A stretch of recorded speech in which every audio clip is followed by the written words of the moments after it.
Alright. He's still asleep. Coming around this way is... Oh, no. Ah! Jesus! You see me? Oh. No. Fuck! Hey guys, Synthetic Man here. Probably not gonna be much to say about this one. Amnesia Rebirth is... You'll be happy to know Amnesia Rebirth is good. But there's a reason this video is unscripted. There's really not much to say about the game. I mean, if you're looking for a game as good as The Dark Descent, sorry, you're gonna have to keep searching. This is not it, guys. And we should have all seen this coming because Frictional Games is just... It's not the same developer that it was like 9 years ago or however long ago Amnesia came out. And they've kind of changed with the times in the worst way possible. Like, this game seems to be kind of following the Layers of Fear doctrine of like combining walking simulator with horror. I mean, Amnesia Rebirth is still a game. It's still absolutely a video game. Like, you can die, right? But even that has been altered in possibly the worst way imaginable, which we'll get to in just a bit. Oh yeah, before I forget, remember to like, favorite, subscribe, comment, hit the stupid bell, do the YouTube things. It helps the channel. I'll appreciate it. You know, I'll respond to comments. On to the review. So, I guess the first thing to address is, if you have played The Dark Descent, this is a proper sequel. This is not like A Machine for Pigs, which you probably know was developed by a different developer, Chinese Room. And I did not like A Machine for Pigs. That was even worse than this in terms of like linearity and the story focus and barely any horror, right? So no, this is better than A Machine for Pigs. Know that much. However, the thing is I can't really speak to whatever your expectations are, but for me, I just wanted, like, you know, a linear, scary experience, mostly horror, right? You know, story's fine, but I wanted mostly, like, a horror experience. Maybe just a little bit of, like, semi-linear exploration type of stuff. And you don't really get that here. This game is very, very linear. Almost scarily linear in certain parts where the mechanics seem to be designed to just keep pushing you forward.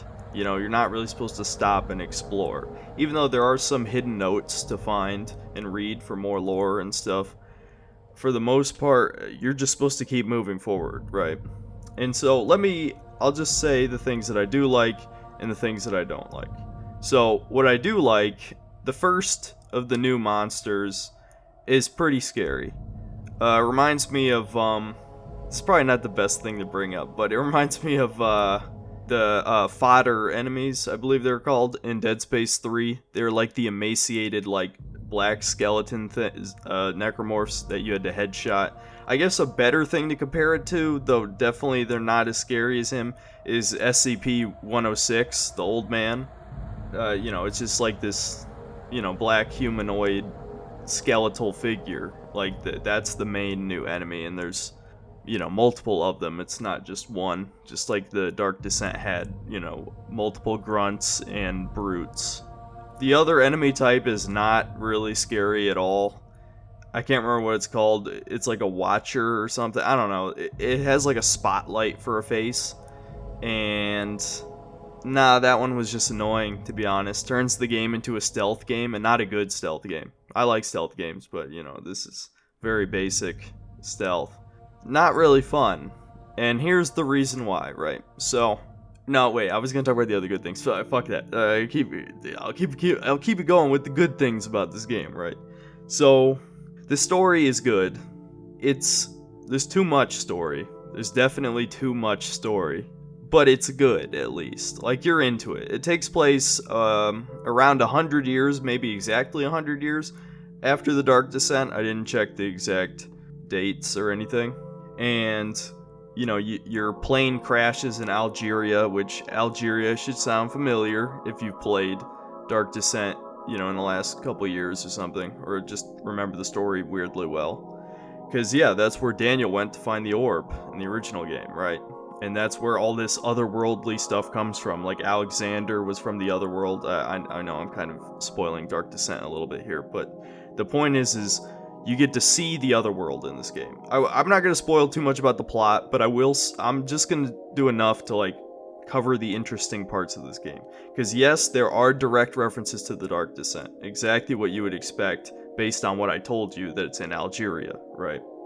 You also get to learn a little bit more about the darkness, which was the force chasing Daniel in the first game, with all the red globs, the growths that were everywhere. That's in this as well. But yeah, you learn like all about the other world that, you know, Alexander and Agrippa were from, right? But like the main story in this is, you know, obviously the main character, she's a French woman, Tazi. She has amnesia, of course, because it's Amnesia, and she's pregnant, which you find out pretty soon.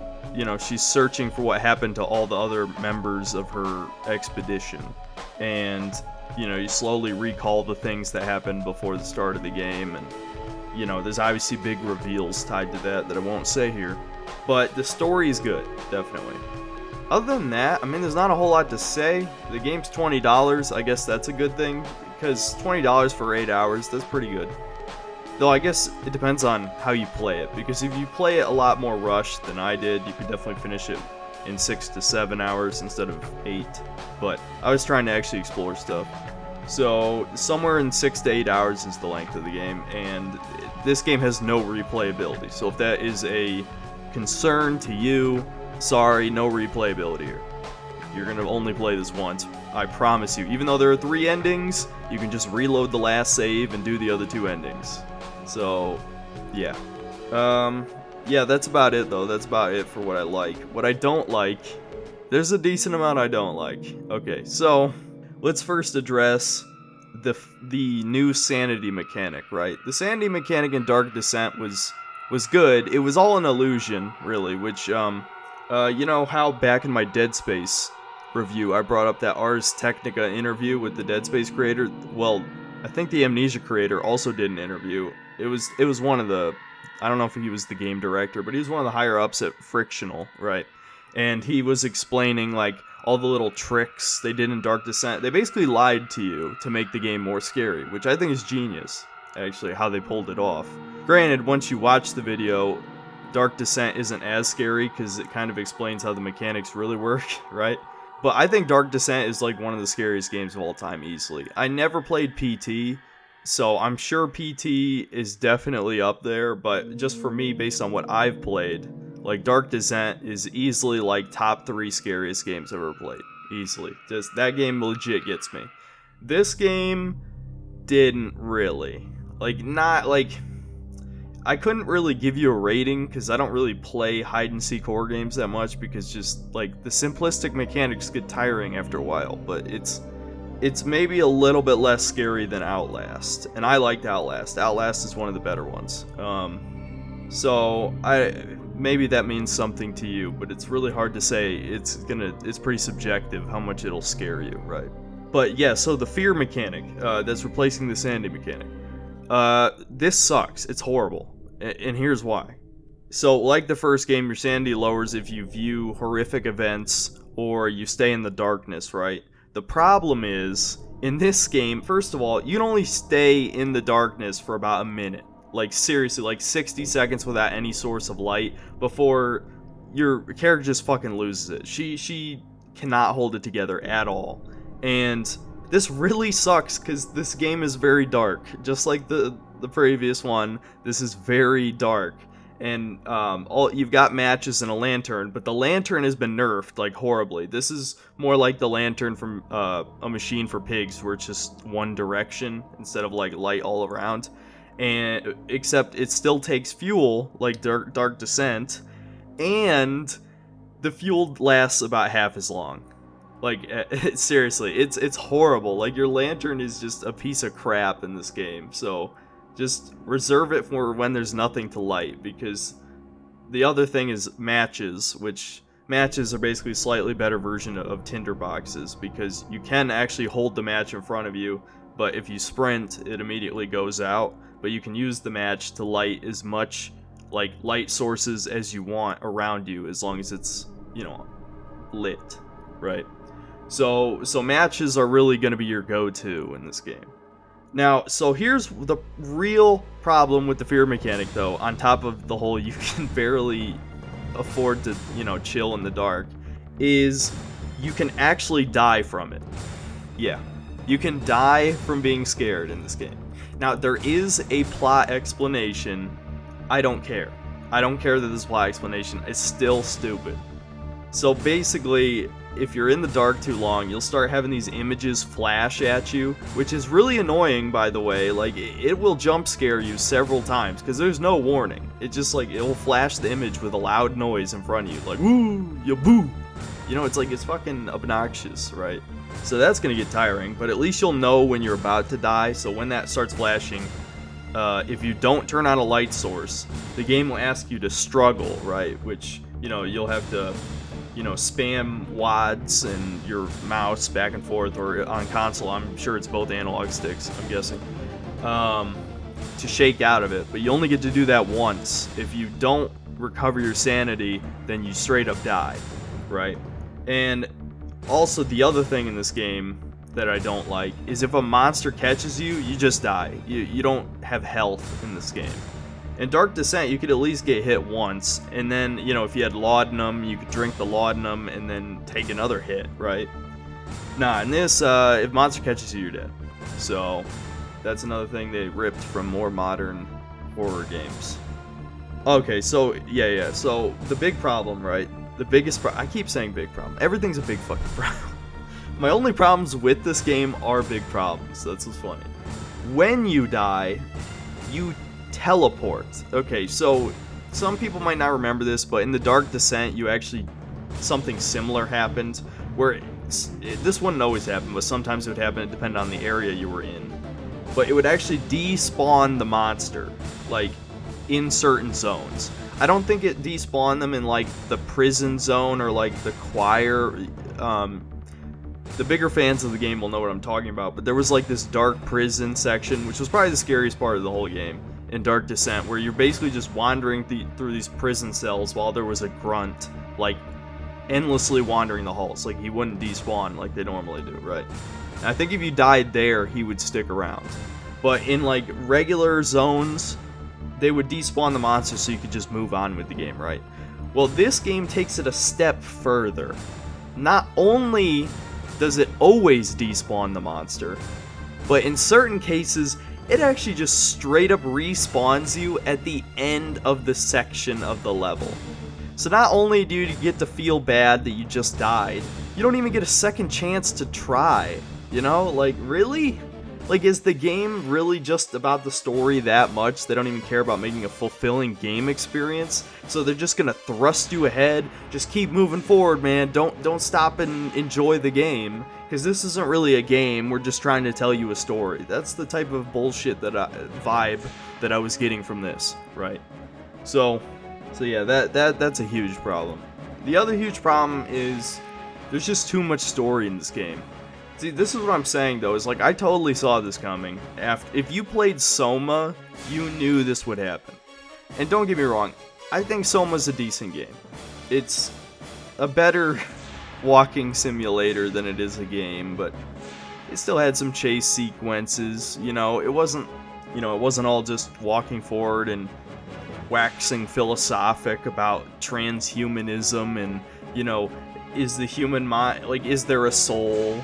Is the human mind just, you know, ones and zeros, essentially? You know, it really wasn't, like, that unique or anything, and I really fucking hated the ending, by the way. If you play Soma, you'll probably hate the ending, too. I don't want to spoil the ending just in case you want to play Soma, but it's the type of ending that just makes you question why you played the game in the first place. You know? It's that type of ending. This game has better endings than that, though, don't worry. But again, I won't spoil anything, but this game also has somewhat bleak endings. There's not really a good ending, which I think Dark Descent had a good ending, didn't it? I seem to recall there was a good ending. Yeah, you don't really get that in this. Yeah, that's a spoiler, sorry. Yeah, there's no universally good ending in this game. Yeah, but no, dude, there's way too much talking.